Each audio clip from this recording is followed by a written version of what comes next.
Hello, beautiful people. This is Jessica Jones with Rebel Women Wealth, coming in to talk about my hot topic of the year, beneficiaries. So let me tell you something about your brokerage accounts and your joint accounts. Let's just say, if you have a joint account with a spouse or a partner, or anybody for that matter, please be very aware of how it is set up. This is super important. Different institutions, different brokerage companies, brokerage houses, banks are going to title your accounts differently. So if you have a joint account with somebody, you need to make sure you know how it works, because I have run into with clients accounts where if one of them passes away, the other one doesn't have full access to it. So it just depends on how the account is set up.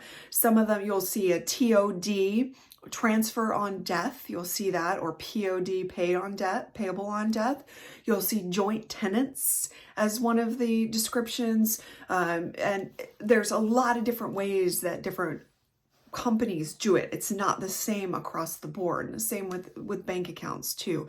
So you need to make sure that you understand how it works, because I have had it happen in the past where a client has lost a spouse and both of their names were on it, but the way it was set up, she only had access to half of the account, even though they were both on the account. They're married, and it's different state by state too. California is a community property state, right? So assumingly there would be no problem with that. With one of the spouses passes away, then the other one just takes it over as their own, right? Community property state, that makes sense, right? That's not always the case. I'm telling you, I've ran into a lot of outrageous shit out there, okay? So in this case, she had access to half of that account. The other half of it had to go through probate. If you can even imagine this, it's completely outrageous, right?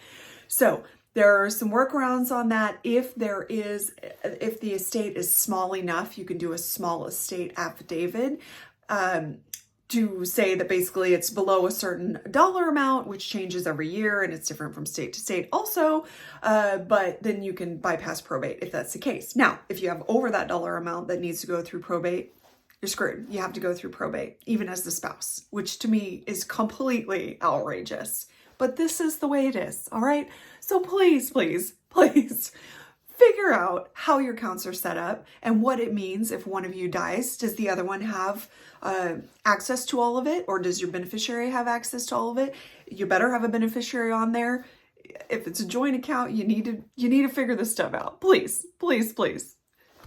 I know it's a pain in the ass to do right now, but I'm going to tell you what, it's going to be a big pain in the ass for your executor or your spouse or your beneficiaries to go through this stuff when they have to and they're grieving the loss of you. Okay? Just check it out, please. PSA. Okay. Love you. Bye.